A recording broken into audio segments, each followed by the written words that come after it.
karena memang kalau servis ini kan kebanyakan membantu orang ya.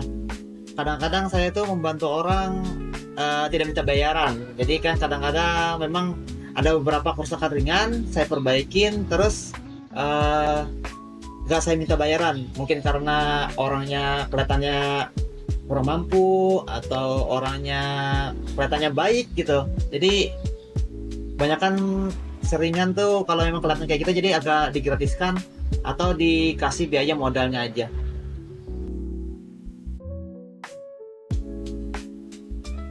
Saya Muhammad Faryadi, saya lulusan SMK Al-Fajar, alumni 2 dari jurusan multimedia. Saya berkecimpung di usaha ini dari mulai kelas 2 SMK sampai sekarang sudah kurang lebih 14 tahun di sini.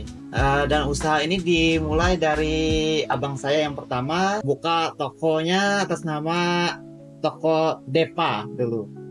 Sekarang sudah berganti menjadi Anahal dan saya ke generasi ketiga di toko ini untuk pengservisan. Untuk pekerjaan saya sini, saya bisa menyervis HP, laptop, printer, komputer, TV, dan alat elektronik lainnya. Dan juga saya juga bisa untuk membantu membuatkan laporan dan mengurus data-data untuk sekolah. Dan juga saya salah satu pengajar di instansi pengajar paket, yaitu PKBM Sinar Tualang, di lokasinya di Kompleks SMP Parenggian, di samping Saitua Futsal. Di situ ada kantor dan kelasnya juga. Dan juga saya juga berkontribusi dalam pendidikan di masalah komputerisasi di PKBM juga. Untuk pertama kali terlibatnya, saya pertama kali terlibat di sini dari awal. Saya di sini cuma bisa menservis stick PS, dilanjutkan dengan pengisian game PS, pengisian lagu dan lain-lain. Setelah itu saya belajar otodidak dengan mentornya abang saya juga. Belajar pelan-pelan, belajar dari YouTube juga sebagian. Nah, dari situ saya mengetahui beberapa aspek-aspek mengenai komponen-komponen komputer, laptop, dan printer lainnya. Dan juga saya juga biasanya menservis perangkat game seperti PS dan lain-lain. Itu juga dari awal saya cuma bisa ngisi game, sampai sekarang bisa menservisnya seperti mengganti komponen-komponen hardware-nya. Penghasilannya agak lumayan dibanding dengan penghasilan yang lain. Dan itu kan hobi, dan juga mengganti hardware itu kan untuknya itu tekniknya jasa. Jadi kebanyakan kan dia pakai jasa, bukan pakai modal. Jadi kebanyakan sih mikirnya ke ekonomi lebih enak dicari gitu loh. Apa tantangan terbesar yang pernah Anda hadapi? Tantangan terbesar yang saya hadapin biasanya customer yang komplainnya sambil marah-marah. Nah, itu kan agak susah kan. Kita kan dalam pelayanan jasa kan kita harus tenang, nggak boleh ikut emosi juga. Jadi kita tuh harus standby normal, jadi cara halus ngomongnya biar customer mengerti. Biasanya kebanyakan di situ, tapi kan kita tanggung jawab juga kalau memang misalnya kita servis terus rusak lagi dalam kondisi berapa bulan, kita perbaikin lagi dan itu dikasih customer gratis lagi. Jadi di sini kita kedapatan printer Canon MG2570S ya. Nah, di sini kerusakannya di bagian AC EEPROM-nya. AC EEPROM itu penghitung kertas untuk penghitungan kertasnya karena sudah penuh. Jadi anggapannya dia sudah nggak mau ngeprint lagi karena kertasnya sudah penuhan. Jadi di sini kita contoh bongkaran dulu ya. Pembongkarannya kita bongkar dari samping ini, ditarik aja langsung. Nah, sini nggak bisa, sudah lepas. Terus ini disimpan jangan sampai hilang. Nah, ini juga dilepaskan. Setelah lepas bagian sini, kita lepas di bagian sini. Ini ada fleksibel 2, fleksibel scanner sama fleksibel tombol. Nah, di sini harus lepas dulu karena kalau nggak dilepas dia bisa putus dan itu susah untuk perbaikinya. Nah, ini kan dilepas. Terus di sini ini fleksibel buat power tombol. Ini fleksibel buat scanner. Ini fleksibel scanner. Kalau sudah terbuka tinggal kita angkat dari belakang. Ini angkat, depan dorong. Nah, lepas. Nah, lepas. Kalau sudah lepas, taruh aja ke samping. Hati-hati scanner jangan sampai sembarangan karena kalau keinjak pecah dia. Nah, terus ini mainboardnya, mainboard Canon MG2570S. Dari sini kita lepas saja kabelnya. Ini ke kabelnya kan berwarna, jangan sampai kebalik. karena yang kalau kebalik dia konslet. Jadi ini kabel yang oranye buat hitam, dan ini yang putih tetap buat putih ya. Yang ungu agak besar. Ini fleksibel buat kahetnya, kahet cartridge-nya. Ini fleksibelnya dilepas juga pelan, takut robek. Kalau robek susah juga nyervisnya.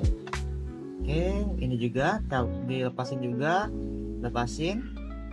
Kalau sudah lepas semua, baru kita lepasin. Di sini ada baut 2, baut 1, baut 2 dilepas. Bagaimana perjalanan karir atau pengalaman Anda dari awal hingga sekarang? Untuk karir ya, dari awal saya kan dari SMK ya, dari mulai kelas 1 SMK. Saya mulai di sini, kerja saya kan cuman dari awal kan cuma ngisi lagu, servis PS, terus juga pengisian game. Nah dari itu kan lambat laun kan saya sudah lulus sekolah. Nah dari lulus sekolah itu saya mulai menggeluti ke bidang lebih dalam. Jadi misalnya dari HP dulu kemarin kan, dari HP, program HP, terus program laptop, lanjut lagi ke bagian hardware. Nah itu kurang lebih kemarin tuh mungkin sekitar 7 tahunan baru bisa terkumpul. Terus sekarang sudah tinggal mendalami ilmunya lebih lanjut lagi. Bagaimana prospek bidang ini ke depannya? Untuk prospek bidang ini, karena kan sekarang zamannya kan sudah canggih ya, mulai dari AI sudah di mana-mana kan. Mungkin suatu saat kan untuk jasa-jasa servis ini mungkin akan digantikan oleh robot, mungkin nggak tahu 10 atau 20 tahun ke depan kan akan kegusur. Cuman kan untuk sementara kan masih aman, karena kan kita kan di pedesaan kan masih agak jauh dari kota, dan di kota kan belum ada juga gitu loh untuk robot-robot yang bisa perkenahin gitu. Jadi mungkin prospek kedepannya mungkin masih bisa melanjutkan asal ilmunya lebih didalamin lagi, atau kedepannya akan ada robot yang bisa memperbaikinya itu. Jadi untuk prospeknya agak keabu-abuan ya. Apa harapan Anda untuk perkembangan bidang ini? Untuk perkembangan bidang ini ya harapannya tetap terus ada sih, karena kan kita butuh kan untuk robot. Kalau ada misalnya kayak robot kan mungkin bisa, cuman kan terbatas juga. Kan bedanya antara AI dan manusia kan, manusia bisa ada nalarnya. Kalau AI kan mungkin nggak ada nalarnya dia. Jadi mudah-mudahan masih ada prospek ke depannya dia berkembang lagi. Untuk sekarang kan dari dulu kan kunci pola ya, misalnya ya kunci pola HP dulu itu tinggal di flash aja bisa. Sekarang kita harus beli kayak kreditnya baru bisa ngerjain. Kalau nggak beri kreditnya kita nggak bisa ngerjain. Kredit itu kayak koin-koin, untuk satu kali flash itu misalnya 2 koin, 3 koin gitu loh. Nah itu untuk prospek kedepannya mungkin akan kesananya jasanya agak lebih susah. Apa saran Anda untuk generasi seperti saya yang ingin terjun ke bidang ini? Kalau saran saya sih mulai dari sekarang ya mulai belajar di YouTube. Pertama kan yang pasti kan YouTube kan banyak sekarang tutorial kan, mungkin ada yang benar, ada juga yang ngalor ngidul gitu ya. Karena memang biasanya tuh di YouTube kan nggak semuanya diperlihatkan, ada sebagian aja yang diperlihatkan, sebagiannya kan dia nggak memperlihatkannya karena mungkin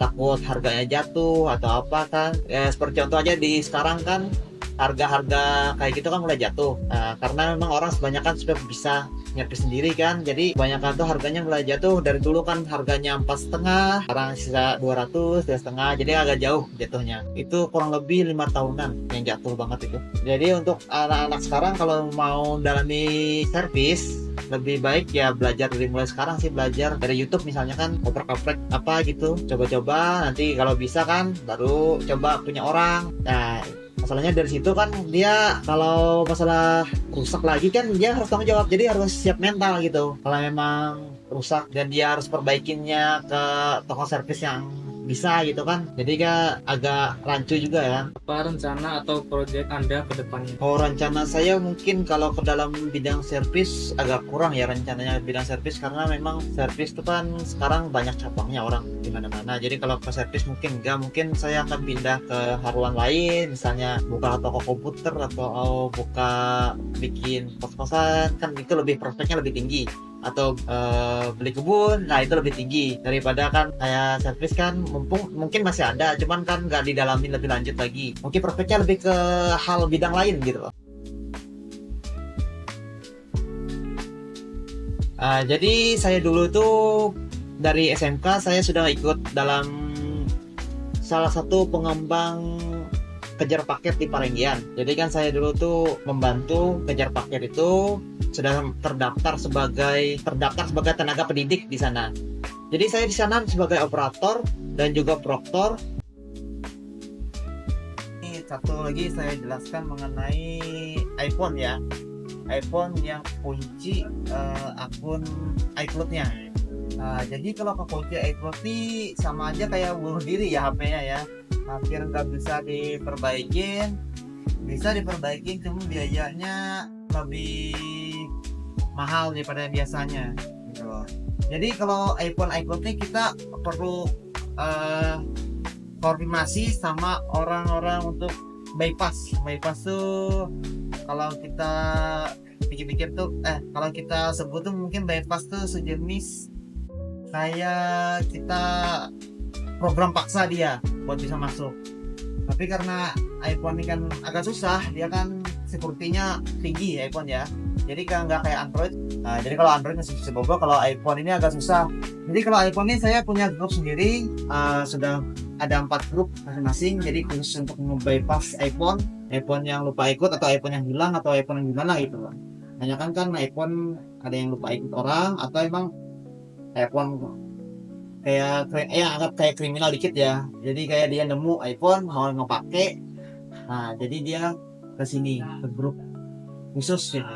Di grup ini macam-macam ya, dari kerusakan, sering-sering kerusakan orangnya, terus untuk perbaikan kayak bypass iCloud untuk bisa masuk lagi ke kunci iCloud ya, itu biayanya kisaran dari 1 juta lebih gitu. Itu dapat aktivasinya itu sekitar 1 juta lebih untuk modalnya aja, itu belum untuk biaya lain-lainnya gitu loh. Jadi untuk iPhone itu agak susah karena memang sepertinya lebih tinggi. Ini iPhone ya, ini contohnya ini kunci iCloud karena LCD-nya pecah, dia kunci iCloud lupa iCloud-nya nggak bisa dibuka, jadi sampai sekarang dia nggak bisa kebuka karena servernya lagi down, jadi nggak bisa dibuka ya untuk iCloud ini ya. Jadi masih nunggu, orangnya masih nunggu, saya masih nunggu juga, nunggu kabar baiknya. Kalau memang sudah bisa servernya naik lagi, baru bisa di servis ya buat buka iCloud.